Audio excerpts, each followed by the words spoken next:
Aujourd'hui, en Europe, une personne sur 2 développe un cancer durant sa vie et une personne sur 3 en meurt. Heureusement, de nouveaux traitements permettant de guérir ou de mieux vivre avec la maladie arrivent constamment sur le marché. Mais avant la commercialisation de ces médicaments, des essais cliniques doivent être réalisés au niveau international. Parmi les hôpitaux belges qui y participent, celui de Libramont. Pas moins de 30 études y sont réalisées en ce moment, sous la houlette du docteur Forget. Nous avons rencontré l'oncologue et son équipe afin d'en savoir plus sur ces médicaments prometteurs. Nous avons également suivi 3 patients qui testent des thérapies qui seront peut-être celles de demain.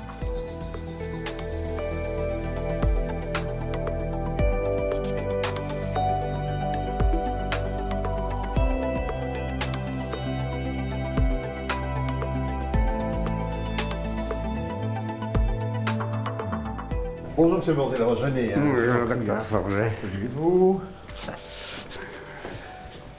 Alors, ça fait maintenant en fait, je regardais ça, on est juste à 6 mois, puisqu'on avait commencé le nouveau médicament au mois de... Ah non, 4 mois, je m'excuse, au mois d'octobre. Emmanuel Monsdelroche souffre d'un cancer de la prostate depuis plus de 10 ans. Bonne nouvelle, depuis 4 mois, son état est stabilisé. Une amélioration que le Florenvillois doit au traitement expérimental dont il bénéficie en ce moment. Un traitement basé sur les Antibody Drug Conjugates, en français les immunoconjugués. On utilise ici des médicaments résultant d'une combinaison entre un anticorps et une substance toxique. C'est une combinaison d'une part d'un anticorps, donc un anticorps c'est une substance naturelle que nous produisons nous-mêmes, par exemple pour nous défendre contre la grippe, donc on a à ce moment-là un anticorps qui est ciblé contre la grippe, ici on a fait un anticorps qui est ciblé contre la prostate et on a accroché une molécule, en fait, donc une substance très toxique en fait à cela. Et ce couple n'a pas du tout d'action et donc ce n'est que quand c'est dans la cellule que ça va devenir actif et tuer. Comme dans la ville de Troyes, les soldats sont rentrés dans la ville grâce au cheval, sont passés inaperçus et ce n'est que donc dans la ville qu'ils ont massacré toute la ville. Le patient ne ressent aucun effet indésirable lié à sa médication.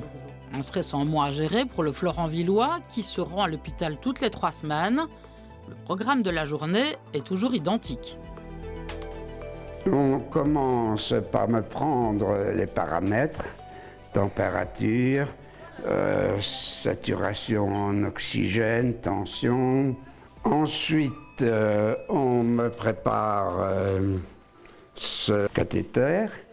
Je dois attendre que la pharmacie ait préparé le produit. Je le reçois, et puis quand je l'ai reçu, il y a encore 1 heure d'observation. Mais l'avantage, c'est qu'on peut retirer une fois que l'injection est faite, et que j'en profite pour aller me balader.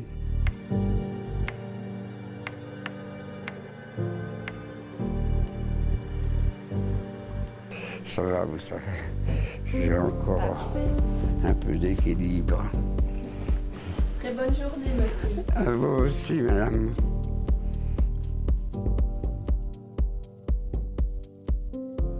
Le moral, comment va-t-il ? Il reste bon, Oui. Il fluctue un petit peu avec les taux de PSA. Ben oui, ça c'est un peu normal évidemment. Mais voilà, comme je vous avais déjà dit plusieurs fois, donc les scans en fait et les scintigraphies, tout ça reste fort rassurant. Donc on voit maintenant que depuis plusieurs mois la maladie est bien sous contrôle, n'a plus du tout grandi. Et donc ça évidemment c'est très bon, quoi. C'est le but, c'est de bloquer le cancer et ça manifestement on a l'air d'y arriver, quoi. C'est le principe dont tout le monde rêvait. C'est révolutionnaire et le principe est le plus séduisant qui soit. C'est vraiment vecteur d'espoir pour les personnes atteintes de certains types de cancers. Ça, j'en suis persuadé. J'en suis persuadé.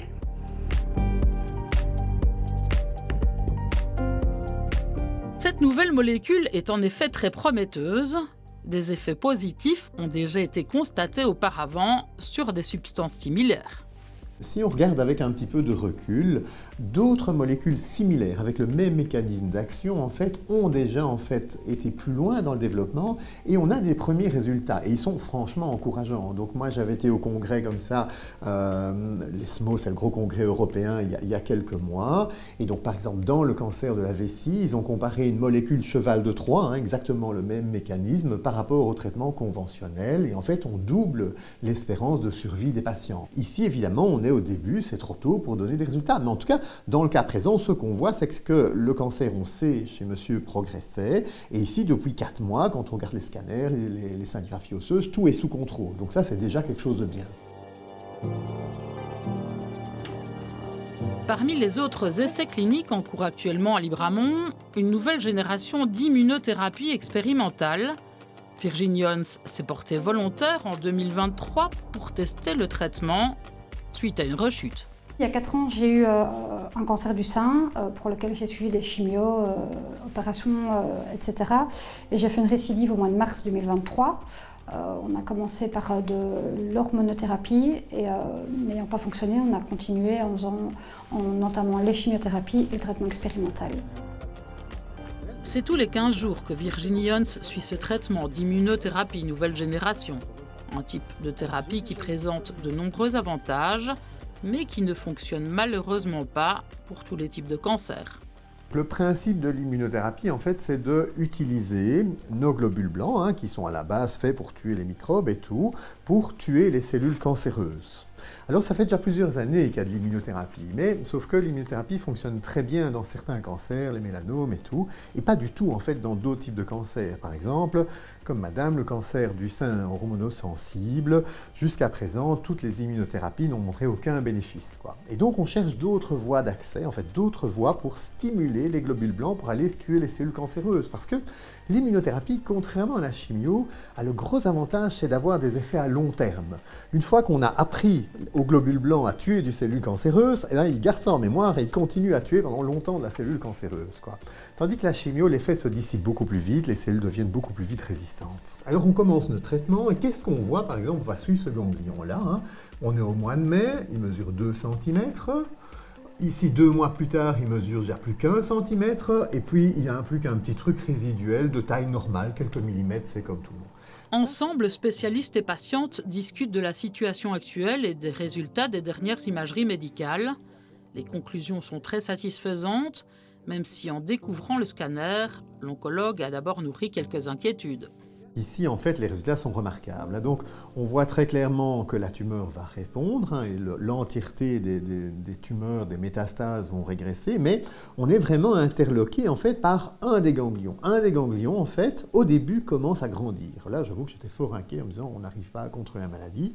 Et puis, dans un second temps, en fait, on le voit régresser. C'est vrai qu'au début, comme il y a une chimiothérapie qui est un traitement actif, on se dit, est-ce que notre traitement fonctionne ou est-ce que c'est juste la partie chimiothérapie classique qui fonctionne? Mais ici, on est à peu près sûr que l'immunothérapie a fonctionné parce que si c'était que de la chimio, on aurait vu l'entièreté en fait, des ganglions qui régressent en même temps spontanément. Quand je vois le prix que ça coûte de pouvoir bénéficier de ces traitements-là, je suis vraiment super heureuse. Ça porte ses fruits, voilà, c'est un signe d'espoir pour les autres, mais aussi même pour moi. Je suis super heureuse de voir que tout ça fonctionne et que on arrive à des bons résultats. Madame Benoît, bonjour. Venez s'il vous plaît, venez. Bonjour. Venez, suivez-moi, on va chez Nathalie directement. Voilà, prenez place. Autre patiente, autre maladie, autre traitement. Janine Benoît a une tumeur maligne au niveau de l'endomètre. La Palaiseloise, d'abord soignée par une chimiothérapie, bénéficie maintenant d'un traitement expérimental. Elle prend par voie orale des médicaments composés d'un inhibiteur de PARP. Il s'agit d'une nouvelle classe de molécules faisant partie des thérapies ciblées. Pour rappel, donc dans le cancer, on a 3 grandes voies de recherche. On a vu d'abord, on accroche une substance très toxique à un anticorps pour qu'il fasse comme un cheval de Troie, rentre à l'intérieur des cellules cancéreuses. Deuxième solution, c'est l'immunothérapie. On va stimuler les globules blancs pour aller attaquer les cellules cancéreuses. Et ici, en fait, c'est ce qu'on appelle une thérapie ciblée. Alors, c'est quoi les thérapies ciblées? En fait, une cellule cancéreuse n'est par définition pas la même qu'une cellule normale. Son fonctionnement, son interne, ses mécanismes et tout ne sont pas les mêmes. Et donc, on va utiliser justement ces différences pour bloquer de manière spécifique des choses qui sont indispensables à la cellule cancéreuse, mais dont la cellule normale sait parfaitement se passer. À l'instar des autres participants aux études, Janine Benoît se réjouit des données résultant des analyses. Ah, elles sont très bonnes. Les analyses, toujours mes prises de sang, depuis le départ jusqu'à maintenant, elles ont toujours été idem. Vous êtes vraiment très satisfaite de ce traitement? Ah oui, ça, madame, oui. Franchement, je suis contente même. Ça fait plaisir au moins de voir ça. C'est vrai. Certes, les thérapies ciblées existaient antérieurement, mais les connaissances dans ce domaine ne cessent d'évoluer. Ça fait tout de même quelques années déjà qu'on a des thérapies ciblées, mais on connaît de mieux en mieux les cellules cancéreuses et donc on connaît de mieux en mieux justement ce qui les distingue des cellules normales et donc on a des nouvelles pistes en fait, dire tiens voilà on vient de découvrir cette anomalie-là chez les cellules cancéreuses et on va en profiter pour mettre un médicament justement qui va bloquer cette voie spécifique. Afin de mettre toutes les chances de son côté, Janine applique également les différents conseils prodigués par le docteur Forget, des conseils sur l'importance d'adopter une bonne hygiène de vie. Il faut beaucoup faire du sport. Ça, moi, j'en fais énormément. J'insiste même, il faut le faire. Par tous les temps, je pars. Et deuxièmement, il faut très bien manger. Je prends beaucoup de fruits, des légumes. Ça compte beaucoup aussi. Voilà. Bonne fin de journée. Oui, merci, madame. Le facteur bien-être est, on l'a compris, devenu un paramètre essentiel dans le cadre des essais cliniques. Le bien-vivre au quotidien est devenu un critère incontournable, faisant partie intégrante des soins dispensés.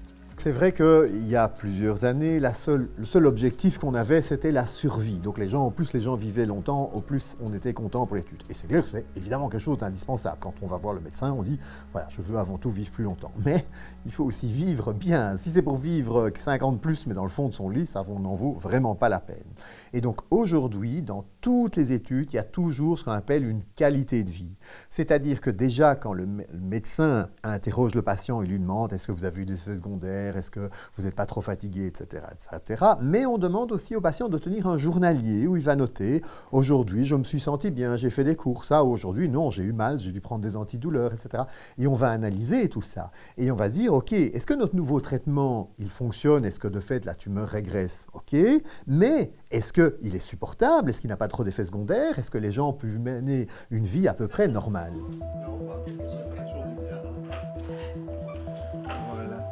T'as toujours tout ce qu'il te faut, en fait, les stocks sont complets et tout? Tout est arrivé? Tout est arrivé, Okay. ouais.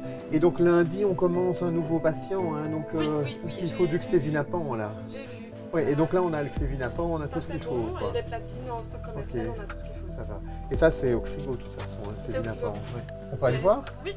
Côté médicaments, tout est stocké ou préparé directement dans la pharmacie de l'hôpital. Une cinquantaine de produits attendent les patients, inscrits dans les protocoles de recherche.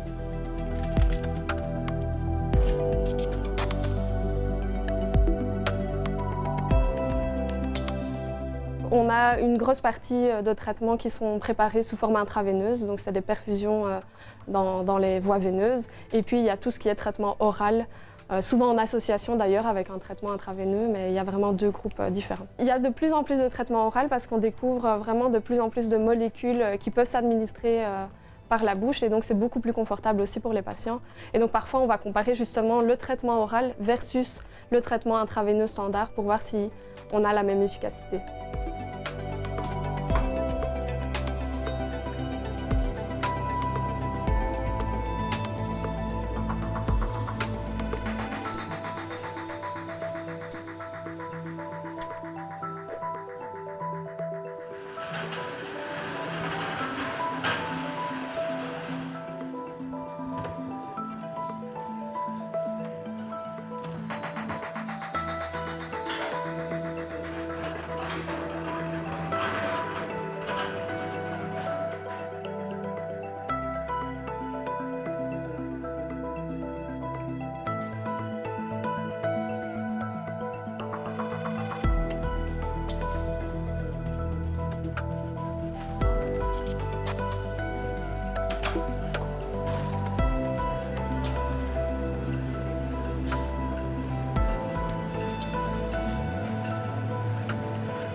Puis il y a le travail réalisé par 4 coordinatrices cliniques dont la présence est essentielle au bon déroulement des opérations.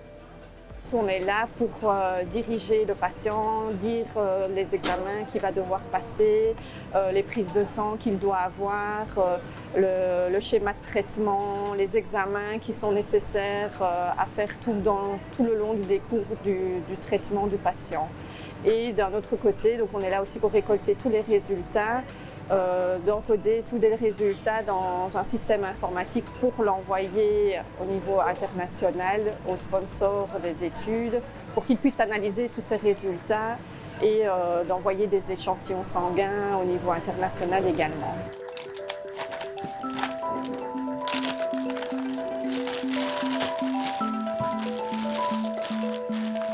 Il va partir en Suisse.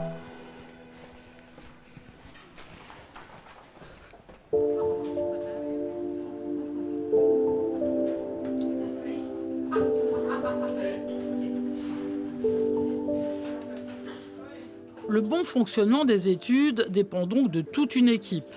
Par ailleurs, diverses collaborations concourent elles aussi à la performance du processus. Des contacts fréquents avec différents hôpitaux, dont celui d'Arlon, permettent notamment d'optimiser le recrutement des patients.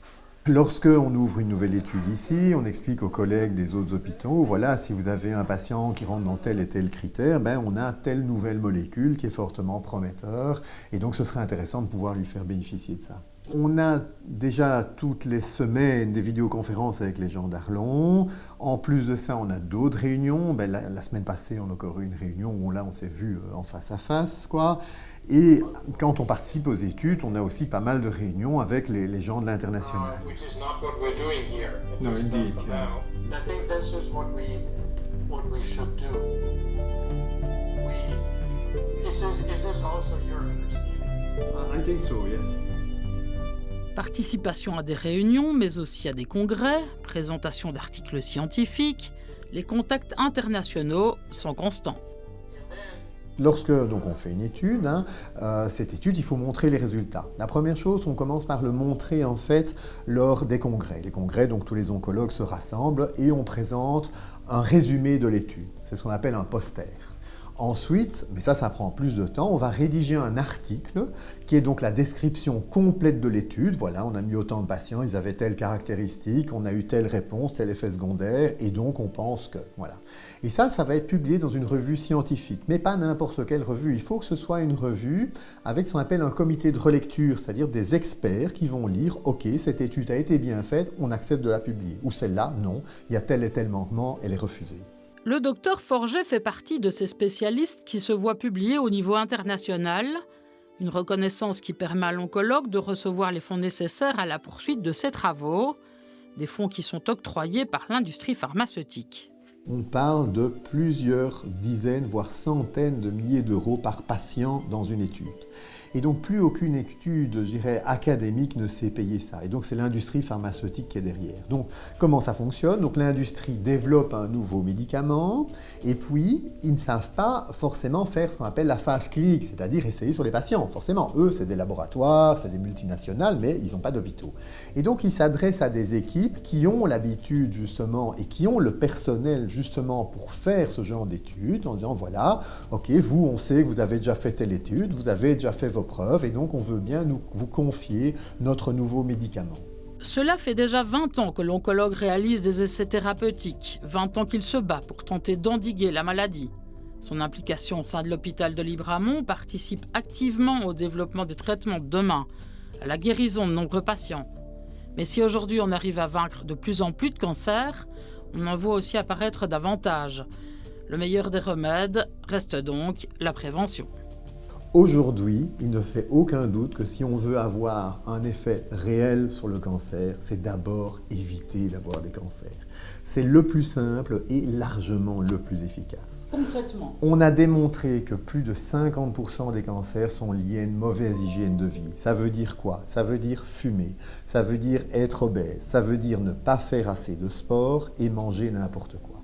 On agit là-dessus et on arrive à gagner 50% en fait de cancers en moins et sans effet secondaire.